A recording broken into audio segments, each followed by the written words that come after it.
हमारे यूपी के जोगी आदित्यनाथ आते हैं और यहाँ पर वो यूपी का फार्मूला यहाँ लागू करना चाहते हैं। कहाँ से होगा? कल्पना सोरेन जाके ग्लिसरीन बहा रही थी अपने मीटिंग में, तो सीता सोरेन को भी 2-4 किलो ग्लिसरीन बहाना चाहिए था। हेमंत सोरेन 24 जिला में उर्दू को द्वितीय राजभाषा घोषित कर चुका है। जो बांग्लादेशी घुसपैठी जिसको कहा जाता है, उसको ये संरक्षण दे रहा है। आज के समय में कुर्मी समुदाय सबसे कंफ्यूज्ड है, मेरी नज़र में कंफ्यूज्ड है। वो समझ नहीं पा रहा कि हम क्या करें, किधर जाएं। 1000 रुपया जो दिया गया, ये सरकारी रिश्वत, खुलेआम रिश्वत, एडवांस बुकिंग। वोटवा हमको देना यार, लो 1000 रुपया पहले। वोट बैंक से ना नेता लोग बात करता है, विस्थापित का कोई अस्तित्व ही नहीं है, कुछ नहीं है विस्थापित। 1932 का खतियान हम तो कहते हैं हेमंत सोरेन कभी लागू नहीं कर रहा है, वो करना ही नहीं चाहता यार। झारखंड सरकार जो आज बन रही है, उसके जीत में जो सबसे बड़ा फैक्टर मुझे नज़र आता है, वह है भाजपा का ही दिया हुआ नारा, बटोगे तो कटोगे। जोहार। झारखंड में विधानसभा चुनाव समाप्त हो चुके हैं और परिणामों की घोषणा के साथ इंडिया गठबंधन जो है वो बहुमत के रूप में उभरी है। 28 तारीख को राज्यपाल ने आमंत्रित किया है उन्हें सरकार बनाने के लिए। इन सारी चीज़ों पर बात करने के लिए हमारे साथ बोकारो के खोरठा भाषाविद और राजनीतिक विश्लेषज्ञ श्री गिरधारी गोस्वामी जी हैं। स्वागत है आपका। नमस्कार, जोहार। सबसे पहले ये कि झारखंड में भाजपा ने अपनी पूरी ताकत झोंक दी थी। 3 राज्यों के मुख्यमंत्री आए थे चुनाव प्रचार करने के लिए, फिर भी भाजपा का जो हश्र है वो क्या कारण, आप कैसे देखते हैं उसको? सबसे बड़ी बात है कि भाजपा राष्ट्रीय, उन्होंने जो यहाँ के क्षेत्रीय मुद्दे हैं उनकी अनदेखी की, और जो उनका जो राष्ट्रीय मुद्दा है वो हिंदुत्व का मुद्दा है। कटेंगे क्या है, बटेंगे तो कटेंगे, मतलब हम लोग सब जात जात में न बटें, एक साथ मिलकर हिंदुत्व के नाम पर सब वोट करें, यही उनका संदेश था मोटा मोटी। ST SC OBC किसी भी जाति पाति से अलग हम हिंदू हैं और इस आधार पर हमको वोट मिलना चाहिए। इस मुद्दे को झारखंड की जनता ने नकार दिया। कारण क्या था कि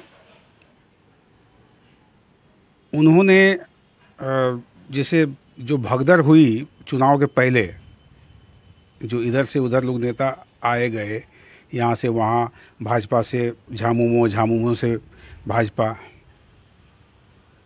तो जो आए नेता चंपई सोरेन, सीता सोरेन, गीता कोरा, लुइस मरांडी, तो ऐसे ऐसे नेताओं का उन्होंने उपयोग नहीं किया मंच में, जो करना चाहिए था। अमित शाह, वो हेमंता बिस्वा, तो उधर क्या नाम उसका, आसाम के मुख्यमंत्री, नहीं मध्य प्रदेश वो है हेमंत वाले, है ना, तो बिस्वा शर्मा, है ना। अब बताइए कि वो आके यहाँ हमारे झारखंडी आदिवासियों को प्रभावित क्या करेंगे, जिनके प्रदेश में यहाँ के आदिवासी प्रताड़ित हो रहे हैं। झारखंड के आदिवासी असम में प्रताड़ित होते हैं और वे हमारे यहाँ आके आदिवासियों को उपदेश दे रहे हैं। कितना प्रभाव होगा? हमारे यूपी के जोगी आदित्यनाथ आते हैं और यहाँ पर वो यूपी का फार्मूला यहाँ लागू करना चाहते हैं। कहाँ से होगा? कहने का मतलब है कि मैं तो सीधे सीधे एक शब्द में कहना चाहता हूं कि झारखंड में हार का मुख्य कारण है केंद्रीय नेतृत्व। केंद्रीय नेतृत्व, झारखंड का नहीं। उन्होंने यहाँ के लोकल नेताओं को अवसर ही नहीं दिया जो देना चाहिए था। अर्जुन मुंडा का जितना मीटिंग होना चाहिए था, बाबूलाल मरांडी तो करते रहे, ठीक है। ये सीता सोरेन का उपयोग उन्होंने बिल्कुल नहीं किया। जैसे कल्पना सोरेन जाके ग्लिसरीन बहा रही थी अपने मीटिंग में, तो सीता सोरेन को भी 2-4 किलो ग्लिसरीन बहाना चाहिए था। ग्लिसरीन तो बहुत सस्ता मिलता है, जब वो बहा सकती तो ये भी बहा सकती है। लेकिन भाजपा ने सीता सोरेन का उपयोग नहीं किया,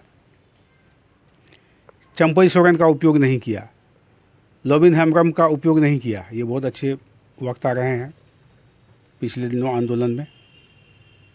तो सीधी सी बात है कि भाजपा ने हमारे झारखंड के नेताओं का समुचित उपयोग नहीं किया। ये बहुत बड़ा फैक्टर है। केवल बाहर के नेताओं का उपयोग किया, तो इससे लोगों में नाराज़गी नेताओं के बीच में थी और फूट, एक कारण। और दूसरा जो सबसे महत्वपूर्ण कारण है वो है कि एक मोहरा,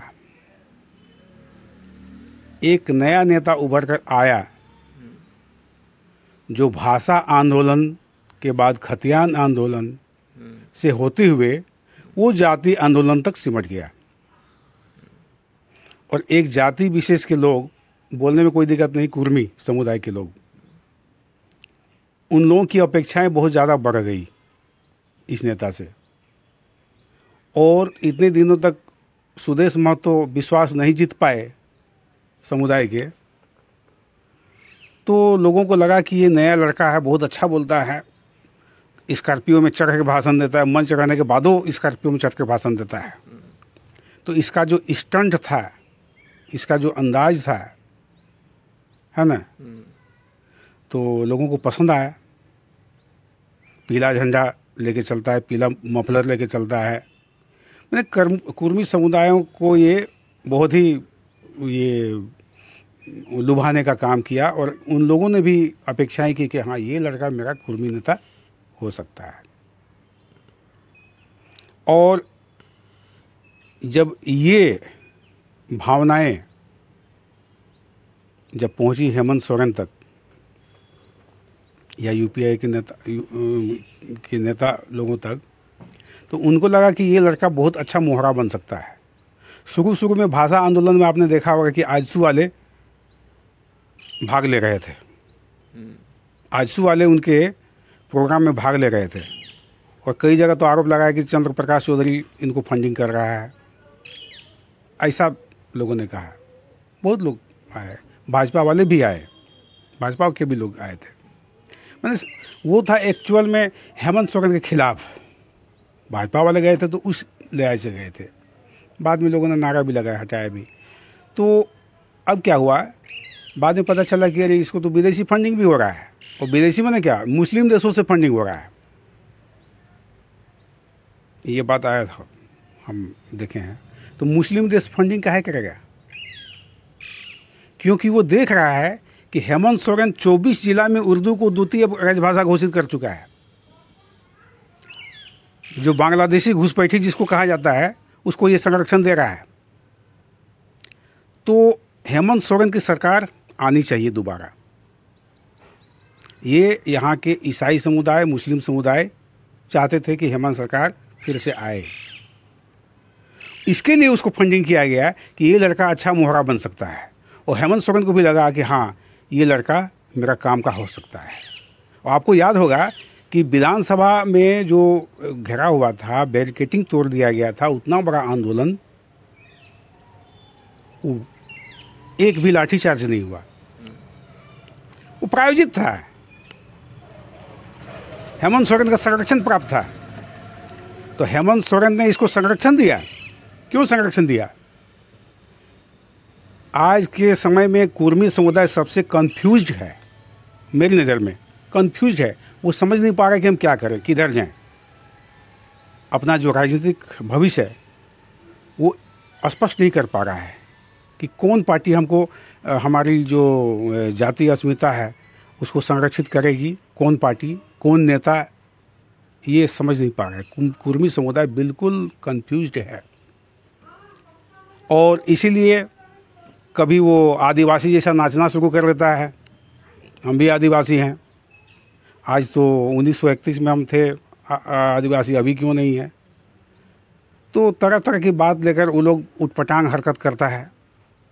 कभी सरना कोड का सपोर्ट करता है, मतलब सीधे सीधे वो आदिवासी माने एसटी अनुसूचित जनजाति में शामिल होने के लिए जो बन पड़े हम करने के लिए तैयार हैं, कुछ हो करना पड़े। मतलब वो आदिवासी और सदानों के जो संस्कृति है, कल्चर है, उसको अतिक्रमण करना पड़ेगा। वो कहने मतलब कि जो करना पड़ेगा हम करेंगे, ठीक ना। इसलिए कंफ्यूज है।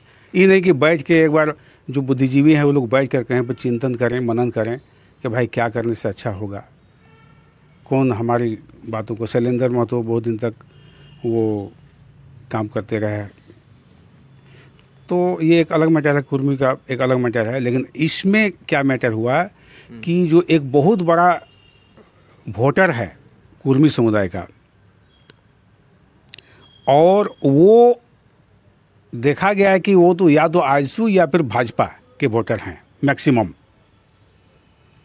अधिकतर, कुछ जगहों को छोड़कर। अब ना आपके डुमरी हैं या माने आपके टुंडी हैं या आपके सिल्ली हैं, ये सब जो इलाका है जहाँ से कोई भी पार्टी का खड़ा होगा तो कुर्मी ही खड़ा होगा, ठीक ना। कोई भी खड़ा होगा, चाहे जगन्नाथ महतो हो, चाहे लालचंद महतो हो, चाहे शिवा महतो हो, चाहे जयराम महतो हो, कुर्मी नेता बनेगा, ठीक ना। एक तरह से कुर्मी के लिए वो आरक्षण, एक तरह से देखा जाए तो कुर्मी के लिए वो आरक्षित सीट है, ठीक ना। चंद्र प्रकाश चौधरी, लंबोदर महतो, जोगेंद्र महतो, कहने मतलब है कि इतना होने के बावजूद एक चीज़ जान लीजिए कि जगन्नाथ महतो ने कभी कुर्मी की राजनीति नहीं किया। ये मार्के की बात है। जगन्नाथ महतो कुर्मी थे जरूर, लेकिन कुर्मी की माने जातीय राजनीति उन्होंने कभी नहीं किया। सभी समुदायों को लेके चला। हर मथुरा महतो कुर्मी की राजनीति नहीं करते हैं, नहीं करते हैं। लंबोदर महतो नहीं करते हैं। तो इन लोगों को लगा कि शायद इसीलिए उन्होंने पिछले बार विधानसभा में खोरठा में शपथ ली थी। इस बार भी लेंगे, ऐसी क्या बात है। जो बात है कि उनकी मातृभाषा खोरठा ही है। अरे भाई, जाति कुर्मी, इसका मतलब थोड़े है कि सब कुर्मी का भाषा जो होगा सो वैसा बात नहीं है। तो कहने मतलब है कि ये जो कुर्मी समुदाय हैं, जो आजसू और भाजपा के वोटर थे, उसको माइनस करने का काम किया और ये हुआ भी। अगर आप वोट को एनालिसिस करेंगे तो अच्छी अच्छी सीट में आपको ये चीज़ दिखेगी, है ना। तो ये एक बहुत बड़ा वजह है। अरे कल परसों तो हमारे बोकारो के विधायक खुल कर बोले कि अगर वो नहीं होता, कैंची जो है मेरे ही वोटरों पर चली है। उन्होंने साफ यही कहा कि कैंची भाजपा के ही वोटरों में चली है, भाजपा के ही जेब में चली है, ठीक ना। और ये मकसद भी था जो पूरा हुआ, और ये बिल्कुल प्रायोजित था। आप जान लीजिए कि हम शुरू से बोलते आए हैं कि जयराम महतो भाजपा का माने एजेंट है, सॉरी जेएमएम का एजेंट है। भाजपा को डैमेज पहुंचाने के लिए ही ये काम कर रहा है। वो किया, साबित हो गया। तो दो फैक्टर मैंने कहा कि एक सेंट्रल का नेतृत्व, यहाँ के लोकल नेताओं की उपेक्षा, और ये आपके जो नया नेता हैं, जो एक बड़ा वोट का जो तबका है कुर्मी समुदाय, उसको इन्होंने भाजपा आजसू से अलग करने का काम किया। अच्छा, ये झारखंड में झारखंड मुक्ति मोर्चा के नेतृत्व में वाली जो है इंडिया गठबंधन है, इसके जीत के क्या क्या कारण रहे? ये तो सबसे पहले इसको आप नेगेटिव आप रूप से देखिए कि भाजपा ने एक चुनी हुई सरकार को अस्थिर करने का हर संभव प्रयास किया, हर संभव प्रयास किया। लास्ट में उन्होंने ईडी फीडी को लेकर वो हेमंत सोरेन को अननेसेसरी जेल भी भेज दिया, जहाँ से वो वापस आए कि भाई इस तरह की कोई बात नहीं है। हाईकोर्ट ने भी कहा था कि कोई ये मामला नहीं बनता। तो भाजपा ने हर संभव कोशिश किया है इसको डैमेज करने का, जिसका आक्रोश यहाँ के लोगों में था कि ये बहुत गड़बड़ है। ये हर समय जो सांप्रदायिक भावना से लोगों को प्रेरित कर रहा है, ये बहुत गड़बड़ है। तो यहाँ के लोग सांप्रदायिक मूल रूप से नहीं हैं। ज़बरदस्ती बना दिया जाए, आरएसएस वाले कोशिश करें, लेकिन मूलतः नहीं है। हमारे यहाँ मुसलमानों को भी चाचा भतीजा के ही रूप में लोग संबोधित करते हैं, ऐसी बात नहीं है। और उसके बाद ये चुनाव के ये सबसे बड़ा फैक्टर हुआ चंपई सोरेन का जो प्रकरण है। चंपई सोरेन के पहले दो गोतनी की लड़ाई हो गई, कल्पना सोरेन, सीता सोरेन, और दो गोतनी की लड़ाई में बुरा बाजी मार लिया चंपई सोरेन। उसको गार्जियन समझ के सौंपा गया। और सौंपने का मतलब ये थोड़े होता है यार कि तुमको हम मालिक बना दिए, सो हम कहीं जा रहे हैं, थोड़ा घरवा देख लेना यार, चाबी दे रहे हैं, थोड़ा मेरा घरवा देख लेना, तो तुमको घर का मालिक थोड़े बना दिए हैं। तुमको टेम्प्रोरी चाबी दिए हैं रखने के लिए, देखने के लिए। फिर वहाँ से आया तो चाबी आप ले लगते हैं ना किसी से, यही नहीं हुआ। जेल से आया तो चाबी मांग लिया, इसमें बुराई क्या है? क्या वो मुख्यमंत्री बनने के लायक था चंपई सोरेन? मैं आज कहता हूँ बिल्कुल नहीं था, बिल्कुल नहीं था। किस लिहाज से वो कहता है कि हम मुख्यमंत्री से हमको हटा दिया? अरे तुमको बना दिया, इसके लिए तुम आसानमंद क्यों नहीं होते हो? उसको बना दिया, ये आसानमंद होना चाहिए। और बोल दिया हटा दिया। हटा कौन सी दिया? तुमको रहने के लिए दिया था 4 दिन के लिए, यार थोड़ा हम जा रहे हैं, थोड़ा मेरा घरवार देख लेना, चाबी दे तुमको, और तुम बोले कि हम मालिक हैं। अब बुर्बक जैसा आदमी भाजपा के चक्कर में आ गया, चला गया उधर। सीता सोरेन को भी बेवकूफ़ बनाया, वो भी चला आया, चली आई सीता सोरेन, लोकसभा भी आ रही। उसी समय मैंने कहा था कि शिबू सोरेन फैमिली से अलग इसका क्या औकात है, आप देख लीजिए। लोगों ने बताया, मैं नहीं बताता हूँ, आदिवासी समाज ने बता दिया कि हे सीते, राम के बिना तुम्हारी क्या अस्तित्व है, ठीक ना। तो सीता सोरेन एमपी भी हारी, एमएलए भी हारी, मुखिया भी हारेगी अगर खड़ा कर दिया जाए तो, ठीक ना। तो आप देखिए ना, हम तो कहते हैं केवल चंपई सोरेन छोड़ के कोई लोग जीता। लोग हम बहुत अच्छे वक्ता थे, बहुत अच्छे वक्ता थे, इसमें कोई दो राय नहीं है, लेकिन लोगों ने नहीं एक्सेप्ट किया। बस इस हेमंत सोरेन के साथ ठीक हैं, लेकिन उनसे अलग होकर लोग एक्सेप्ट नहीं किया उसको, है ना। तो एक तो वही हुआ कि भगदड़ जो मची, तो यहाँ से जो लोग गए वो हारे, और वहाँ से जो लोग आए वो जीते, ठीक ना। तो ये जो भाजपा का जो नेगेटिव अप्रोच रहा है सरकार को अस्थिर करने का, जिसका आक्रोश आम जनता में था, इसमें कोई दो राय नहीं है। और एक तात्कालिक लाभ कह सकते हैं, जो 1000 रुपया जो दिया गया, ये सरकारी रिश्वत, खुलेआम रिश्वत, एडवांस बुकिंग, वोटवा हमको देना यार, लो 1000 रुपया पहले। तो ये जो मैया योजना जो चला, ये सीधे सीधे सरकारी रिश्वत था। जैसे लोग बूथ में लोग 500 रुपया 1000 रुपया लिफाफा में भर के देते हैं ना, यार वोटवा हमको देना यार, तो वही तो था ये, और क्या था। हम तो इसको यही माना है, और तो इसी रूप में मानते हैं। वो सक्सेस रहा। जिस फैमिली में एक औरत को मिला, वो एक वोट थोड़ी दी है, उसको पूरे फैमिली के लोग वोट दिए हैं। तो मैया सम्मान जो है वो बिल्कुल रामबाण का काम किया है, इसमें कोई दो राय नहीं है ना। बाकी सब इसके जितने कुकर्म हैं, हेमंत सोरेन सरकार के जितने कुकर्म हैं, सब लोग भूल गया। 5 साल में जितने भी ठग विद्या वाला काम किया है। 1932 का खतियान को ठंडा अवस्था में डाल दिया है, ठंडा अवस्था में डाल दिया है, अभी भी ठंडा अवस्था में ही रहेगा। 1932 का खतियान हम तो कहते हैं हेमंत सोरेन कभी लागू नहीं करेगा, वो करना ही नहीं चाहता यार। क्यों करेगा वो? उसको जरूरत क्या है? उसका आदिवासी समुदाय ऐसे ही बम बम है। 1932 का खतियान अगर लागू हो जाएगा तो पांडे, सिंह, गोस्वामी, केवट या आदिवासी सब तो मूलवासी हो गया ना। 1932 का खतियान लागू होने से मेरा भी उतना ही अधिकार होगा जितना आदिवासी का होगा। तो वो क्यों चाहेगा? उसका तो पहले से ही है। इसलिए हेमंत सोरेन कभी लागू नहीं करेगा, हम बताते हैं। 1932 खतियान वो ठंडा अवस्था में डाल दिया है। नहीं तो क्यों नहीं आप लागू किए? बाद में जो होता देखा जाता है। जब रघुवर दास किसी से पूछने गया था 1985 लागू करने से पहले, आप क्यों जाते हैं पूछने के लिए? आप सीधे लागू कीजिए, कर सकते हैं। उसके बाद देखते हैं कौन रिजेक्ट करता है, क्या करता है। उस समय आंदोलन होगा। लेकिन नहीं, तुम पहले ही ठंडा अवस्था में डाल दिए हो। और ये कान खोलकर सुन ले पब्लिक भी कि 1932 खतियान हेमंत सोरेन कभी लागू नहीं करेगा, बिल्कुल नहीं करेगा। और भाजपा भी नहीं करेगी यार। भाजपा तो कर दिया, भाजपा तो 1985 लागू करके चली गई। बोकारो के संदर्भ में बात करें तो एक चीज़ सुनिए ना, उस पर कल्पना सोरेन का तो यार नाम ही नहीं लिया।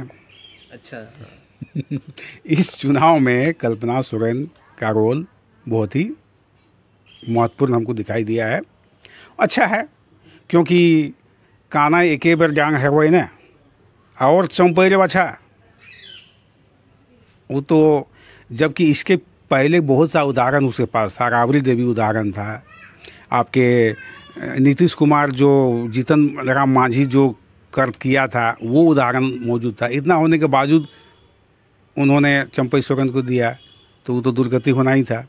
अब खैर ठीक है, अब कल्पना सोरेन को लाइट में लाया और बहुत ही अच्छे ढंग से लाया। और उनके भाषण सुनने के बाद तो लगता है कि ये तो वो तो मुर्मू है ना, यही सोरेन है, नहीं जानता है। मुर्मू फॉरवर्ड होता है संथाली में, मालूम है कि नहीं? मुर्मू फॉरवर्ड होता है संथाली में, सबसे ऊपर वाले। हाँ मुर्मू हर्ड, सोरेन हर्ड, ये जो होता है वही बिल्कुल होता है। तो मुर्मू है वो फॉरवर्ड है, ये सोरेन है ये तो बैकवर्ड है। उससे तो अंतर तो होगा ही। वो तो पढ़ लिख के है और उसका खून में भी फॉरवर्ड वाला है। वो तो चाँप देगी हेमंत सोरेन को, वो चाँप दी है। इस पूरा कैंपेनिंग में आप देख लीजिए, सबसे आगे निकल गई, आगे निकल गई। और इतनी अच्छी माने नेत्री से बड़ी अभिनेत्री, नेत्री से बड़ी अभिनेत्री यार। ग्लिसरीन कब जो लगाती है पता ही नहीं चलता है। कम से कम 5 किलो ग्लिसरीन बहाई होगी वो इस चुनाव में। मतलब आपका कहना है कि वो आंसू कृत्रिम थे? 100%, 100% कृत्रिम आंसू है वो। और एक कलाकार वैसा आंसू निकाल सकता है। और फिर ग्लिसरीन है नहीं यार, मार्केट में गजब आदमी है, 5 किलो ग्लिसरीन वो बहाई होगी, है ना। ये बेवकूफ़ हमारी जनता उसको थोड़े बुझाता है कि ये आंसू है कि ग्लिसरीन है। जब हेमा मालिनी के रोने पर वो रो सकता है तो कल्पना सोरेन के रोने पर वो क्यों नहीं रो सकता है? ये तो बिल्कुल बहुत अच्छी अभिनेत्री है वो, हम मान गए। वो नेत्री से बड़ी अभिनेत्री है और इसका बहुत बड़ा भूमिका है। और अच्छा है, ये आने वाले दिन में जब हेमंत सोरेन दोबारा जेल जाएगा तो इसी को मुख्यमंत्री बनाएगी, वो बनेगी, यही मुख्यमंत्री बनेगी। चंपई सोरेन का जरूरत नहीं पड़ेगा या किसी दूसरे सोरेन का जरूरत नहीं पड़ेगा, है ना। तो मेरी शुभकामनाएं हैं कि कभी हमको झारखंड में महिला मुख्यमंत्री देखने को मिलेगी ये सरकार रहते हुए, है ना। हम चाहते हैं कि हेमंत सोरेन फिर से जेल जाएं और कल्पना सोरेन मुख्यमंत्री बने। मेरी शुभकामनाएं हैं कि कल्पना सोरेन को हम एक बार मुख्यमंत्री देखना चाहते हैं, इसलिए हेमंत सोरेन फिर से जेल जाएं। पहले तो शपथ करा लें। चलिए, हमारे झामुमो के समर्थक लोग शायद नाराज़ हो गए होंगे। ये मैंने कौतूहल बस कही है ये बात, इसको गंभीरता से ना लें, अन्यथा से नहीं लेना। बोकारो विधानसभा की बात करें तो यहाँ पे 2 टर्म से बिरंची नारायण विधायक थे। इस बार परिवर्तन हुआ है और पहली बार बोकारो को एक महिला विधायक मिली है, श्वेता सिंह के रूप में। इसे आप कैसे देखते हैं? सबसे बड़ी बात है कि समरेश सिंह अकलूराम महतो के बाद यहाँ कोई भी लोकल नेता उभर कर सामने नहीं आ पाया। बहुत से लोग राजनीति में आए, साधु शरण गोप, गुलाब चंद्र, क्या नाम, फूलचंद महतो, रोहितलाल सिंह और बहुत लोगों का नाम हम नहीं ले सकते हैं, वो नाम लेने का कोई तुक भी नहीं है। मंजूर अंसारी और हसान जानी आए थे, बहुत लोग आए, लेकिन कोई टिक नहीं पाए। सब किसी को 50 को नौकरी मिला, किसी को 60 को नौकरी मिला, किसी को 100 नौकरी मिला, और इसी नौकरी बेचने में ही और कमाने में ही सब चले गए। जो भी नेतागिरी करते गए, ठीक है तुम्हारे 50 आदमी को ले लेंगे, जाओ 50 आदमी से जितना लेना है 50,000 करके लो, 1 लाख करके लो, 1 करोड़ रुपया 2 करोड़ रुपया लेके अपना बैठ गए, ठेकेदारी कर रहे हैं। कोई अपने राजनीतिक करियर के प्रति गंभीर नहीं हुआ, ठेकेदारी करते रहे, नेतागिरी संठ। तो ये जो 2 नेता जो थे आंदोलन से उभर के आए थे, समरेश सिंह, अकलूराम महतो, इनके बाद कोई सशक्त नेता बोकारो में नहीं आया। बिरंची नारायण कोई नेता है यार, इसको तो पार्टी दे दिया है, वो चल रहा था हवा यहाँ पर। यहाँ तो आपको पता होना चाहिए कि इससे पहले जब भी सीट मिला एनडीए का, वो किसको दिया गया था? जदयू को, अशोक चौधरी को बराबर टिकट दिया गया। इससे पहले हमेशा अशोक चौधरी को ही टिकट मिला। एक बार शैलेंद्र महतो को दिया, जमशेदपुर से शैलेंद्र महतो को दिया गया, है ना। इनके सपोर्ट में अटल बिहारी वाजपेयी आ चुके हैं, शायद आपको याद होगी कि नहीं। अटल बिहारी वाजपेयी प्रधानमंत्री के रूप में आ चुके हैं अशोक चौधरी के सपोर्ट में, फिर भी नहीं जीता। आप सोच सकते हैं क्यों कि जब अटल बिहारी वाजपेयी बोकारो की सीट नहीं जितवा पाए, फिर बिरंची नारायण कैसे जीत गया? वजह यही था, एक कार्यकर्ता ने कहा कि यहाँ जो है इस इलाके में भाजपा माइंडेड लोग हैं, आरएसएस माइंडेड लोग हैं, तो उन लोग को अपना नेता नहीं मिलता है तो इधर उधर वोट दे देता है समरेश सिंह को, दे देता है अकलूराम महतो को, ठीक ना। पहली बार भाजपा ने अपना कैंडिडेट दिया बिरंची नारायण के रूप में, वो जीत गया। जिसको भी देता जीत जाता, जिसको भी देता, रोहितलाल सिंह को देते हमारे बाल्टी को, उनको जीत जाता, अंबिका खवास को देते वो जीत जाता, जिसको भी देता वो जीत जाता। भाजपा इस बार क्या हुआ कि इस बार नहीं जीत पाए? इस बार नहीं जीतने का कारण तो बता दिए कि ये वोट श्वेता सिंह को नहीं मिला है, ये हेमंत सोरेन को मिला है, हेमंत सोरेन को मिला है। और पिछला बार भी अच्छी वोट लाई थी, ऐसी बात नहीं है। वो तो चले गए इनके ससुर महोदय वहाँ पर अमर बावरी को सपोर्ट करने के लिए ना, भीतर पब्लिक छोड़ेगा उसको। इधर यहाँ आप भाजपा कीजिएगा, कांग्रेस कीजिएगा, और वहाँ जाइएगा भाजपा कीजिएगा, इसी जगह पर अगले बगले में पब्लिक से छिपा हुआ रहता है वो सब चीज़, हरा दिया लोग। और अमर बावरी का है, आप ये भी पूछ लीजिए साथ ही साथ। बिल्कुल बिल्कुल बिल्कुल। अमर बावरी के साथ भी वही हालत है। उमाकांत रजक के साथ भी वही हो रहा था। पुराने आईसीयू के कैडर हैं, पुराने, एक बार जीतने के बाद उसको मौके नहीं मिला। इसी उमाकांत को हराकर झारखंड विकास मोर्चा का विधायक बने थे अमर बावरी, और क्या किया, वो जाके भाजपा से मिल गया। और नेक्स्ट टाइम में क्या हुआ, भाजपा के नाम पर फिर इसको सिटिंग विधायक में टिकट मिल गया। अरे यार उमाकांत रजक तो उनका पॉलिटिकल मर्डर हो रहा था, क्या करते वो, उनको पार्टी बदलना ही था तो बदलना था, तो कहाँ बदलेंगे भाई सशक्त। वो कांग्रेस में भी जाते तो भी जीतते वो, लेकिन चूँकि कांग्रेस और जेएमएम के साथ पहले से टाई था, तो किसी एक ही को टिकट मिलना था, वो सीट मिलना था जेएमएम को, तो जेएमएम में चले गए और वो जीत गए, है ना। वहाँ से कोई फॉरवर्ड तो चुनाव लड़ नहीं सकता यार, बात नहीं समझते हैं। चंदन क्यारी का जो निर्णायक वोट है वो फॉरवर्ड का है, भूमियार का है, कुर्मी महतो का है, ओबीसी का, लेकिन वो सीट है अनुसूचित जाति का। तो कोई कुर्मी वहाँ से लड़ नहीं सकता है, कोई भूमिहार वहाँ से लड़ नहीं सकता है, कोई ब्राह्मण वहाँ से लड़ नहीं सकता है। तो वो लोग क्या करता है, वो लोग किंग नहीं है, किंग मेकर बनेंगे, है ना। और उन्हीं लोगों के निर्णय पर वहाँ का नतीजा प्रभावित होते रहा है हमेशा, और आगे भी होते रहेगा।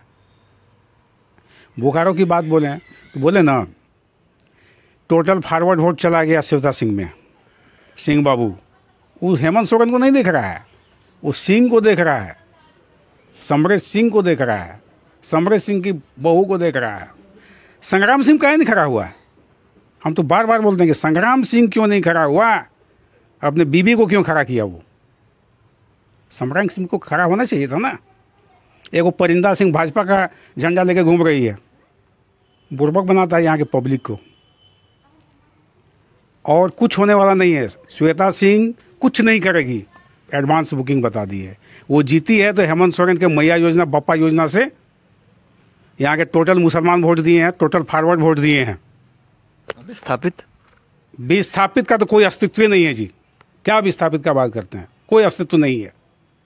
विस्थापित तो बिल्कुल क्या कहते हैं, बेकार हो गया है। विस्थापित आंदोलन खत्म हो चुका है, विस्थापित का अस्तित्व ही खत्म हो गया है। क्या है विस्थापित के नाम पर बताइए? क्यों विस्थापित की बात कोई करेगा? वोट बैंक से ना नेता लोग बात करता है, विस्थापित का कोई अस्तित्व ही नहीं है, कुछ नहीं है विस्थापित। विस्थापित के नाम पर न ये श्वेता सिंह को कोई लेना देना है, न क्या कहते हैं बिरेन सिंह नारायण को लेना देना है। जो छोटे छोटे नेता लोग आते हैं वो लोग तो 50 को सीट लेकर ये मैनेजमेंट के साथ बार्गेनिंग करके चले जाते हैं। विस्थापित की क्या बात कीजिएगा? और वो आपके जो उस 9 पंचायत की बात करते हैं, 19 पंचायत है, 19 गाँव है। हाँ 19 गाँव। तो अरे यार, तो 2 बार पेमेंट मिल चुका है, सो तो खाली नहीं किया है अभी तक। तो कौन सी कभी देगा BSNL उसको? है उकरित पैसा लेकर खाली नहीं किया है, कौन सी का NOC देगा? पैसों ले लिया BSNL से, मैंने क्या कहते हैं झारखंड सरकार से, और खालियों नहीं किया। और अभी तुम अतिक्रमण की बात कर रहे हो। तुम अतिक्रमण नहीं हो क्या? वो अतिक्रमणकारी नहीं है? आप झारखंड सरकार के ज़मीन पर रहने गए हैं। तो ये बहादुर यादव में और उसमें क्या अंतर है? हम कोई अंतर नहीं समझते हैं। पूरा पंचोरा का पंचोरा अतिक्रमण है। पूरा जितना भी आप देख रहे हैं, जितना भी विस्थापन गांव जहां पेमेंट हो चुका है, इवन उकरित, वो अतिक्रमण, हम मेरी नज़र में वो अतिक्रमण है। चाहे मेरा भाई क्यों न करे, हम उसको अतिक्रमणकारी मानते हैं। जब आप झारखंड सरकार की ज़मीन पर आप हैं, पेमेंट लेने के बाद भी आप खाली नहीं किए हैं, यानी वो अतिक्रमणकारी हैं।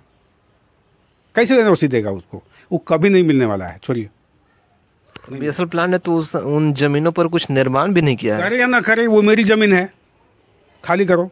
हम करें या ना करें, इसका मतलब क्या है? आप वहीं रहिएगा और ये पंचायत का भी लाभ लीजिएगा। वाह रे आदमी वाह। मेरी नज़र में तो ये बिल्कुल जो हो रहा है सही हो रहा है, उसको पंचायत नहीं मिलना चाहिए। ऐसा है कि जो झारखंड सरकार जो आज बन रही है, उसके जीत में जो सबसे बड़ा फैक्टर मुझे नज़र आता है, वह है भाजपा का ही दिया हुआ नारा, बटोगे तो कटोगे। भाजपा वालों ने तो इसका उपयोग किया नहीं, वे तो बट गए, कुर्मी में बट गए, जाति में बट गए, बटते रह गए वो। लेकिन इनका जो अलायंस था, आदिवासी और अल्पसंख्यक का, 2 शब्द का मैंने इस्तेमाल किया है, आदिवासी और अल्पसंख्यक, इन्होंने इसको भरपूर उपयोग किया कि बटोगे तो कटोगे। किसी भी हालत में वोट हेमंत के सिवा दूसरे को नहीं मिलना चाहिए। एक भी आदिवासी और एक भी क्या कहते हैं मुसलमान या ईसाई, एक भी ईसाई मुसलमान कभी भी बंटा नहीं। इन्होंने अपनी एकजुटता का परिचय दिया। चाहे इरफान अंसारी के खिलाफ कितना ही कैंपेनिंग और फेसबुक लन फंद किया गया, लेकिन कोई फ़र्क नहीं पड़ा। मैंने उस समय भी कहा था कि कोई फ़र्क नहीं पड़ता है इरफान अंसारी के वोटरों पर, और पड़ा भी नहीं। बिल्कुल हो सकता है कि वो स्वास्थ्य मंत्री बनाए, चाहे डॉक्टर इरफान अंसारी है ना। तो आलमगीर आलम की पत्नी भी जीत गई। वो तो खैर भाई, यहाँ के खून में ही वंशवाद घुसा हुआ है, इंडिया के खून में वंशवाद घुसा हुआ है, तो हम क्या कर सकते हैं। चाहे वो किसी भी जाति समुदाय में हो, किसी भी धर्म में हो, वंशवाद हमारे खून में है। चाहे वो इसीलिए आलमगीर की पत्नी जीती, इसलिए अम्बा प्रसाद जीती थी, अब इस बार नहीं जीती है। जो भी हो, जिसके जो वोट मिलता है, बेबी देवी को एक बार लोगों ने जिता दिया, बाद में बोला कि अरे केते कर्मी को तो बेस लोतन बाघ आए रहलो, अरिया बाघ, ये बूढ़ी बाघिन के छोड़ यार। तो बूढ़ी बाघिन को छोड़ कर लोग अरिया बाघ को चुना। अब वो 20 साल तक रहेगा विधायक। ठीक है, धन्यवाद। धन्यवाद आपका भी।